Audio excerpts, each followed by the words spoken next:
রহিম।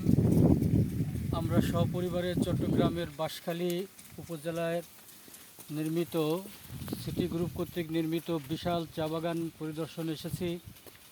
প্রকৃতির অপরূপ লীলাভূমি এই চট্টগ্রামের বাঁশখালীর এই পাহাড়ি অঞ্চল।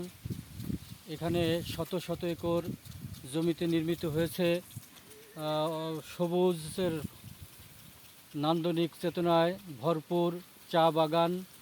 আমি আমার পরিবারের পক্ষ থেকে, ফরিদপুর জেলার পক্ষ থেকে, আলফাডাঙ্গা এবং বলমুড়ি উপজেলার পক্ষ থেকে, আমার পরিবারের পক্ষ থেকে এই চা বাগান কর্তৃপক্ষকে ধন্যবাদ জানাচ্ছি। আর সেই সাথে মহান সৃষ্টিকর্তার কাছে কৃতজ্ঞতা জ্ঞাপন করছি। এত সুন্দর একটা নৈসর্গিক সৃষ্টি লীলা তিনি উপহার দিয়েছেন, এজন্য মহান স্রষ্টার কাছে আমরা চিরকৃতজ্ঞ। ধন্যবাদ।